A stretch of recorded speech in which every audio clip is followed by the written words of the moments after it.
আসসালামু আলাইকুম রহমতুল্লাহ। Health care sector আজ আর সেবামূলক প্রতিষ্ঠান নয়, এটা 100% বাণিজ্যিক।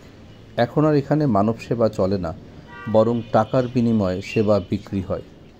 সত্যিই কি অবাক করার মতো ব্যাপার। আজ হাসপাতালগুলোর দিকে তাকালে মনে হয় আমরা কতটা অসহায়। সরকারি হাসপাতালের নামি দামি ডাক্তার সার্ভিস বিক্রি করছেন প্রাইভেট হাসপাতালে, আর প্রাইভেট হাসপাতালগুলোতে একটু বিশেষ দেখভালের জন্য উপচে পড়া ভিড়।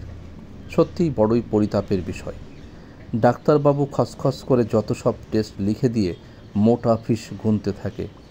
মানুষ নামের কত সব অমানুষ চারদিকে বিচরণ করছে।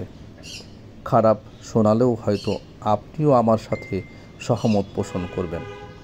জরুরি সেবার নামে যত সব বুজরুকি, আমি ভুক্তভোগী বলেই বলছি। রাজ্যের যত অনিয়ম চলছে এই প্রতিষ্ঠানগুলোতে, কেউ দেখার নেই। এই যেন গার্ডিয়ান ছাড়া একটা অবস্থা।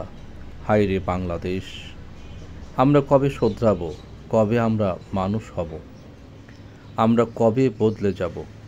আসুন না, আমরা সবাই মিলে আল্লাহর হস্তে নিজেদেরকে বদলে ফেলি, বদলে যাই। নিজেদের দেশকে আমরা তৈরি করি নতুনভাবে। কি নেই আমাদের দেশে?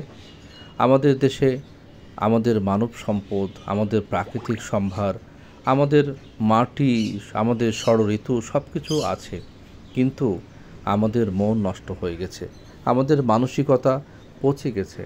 এই পচা মানসিকতা থেকে আমাদের বেরিয়ে আসতে হবে। কি শিক্ষা, কি স্বাস্থ্য, কি চিকিৎসায় কোথায় যাবেন? কোথায় অনিয়ম নেই? কোথায় সাধারণ মানুষের একটু ঠাঁই হবে? আসুন আমরা বদলে যাই। শুভ সকাল।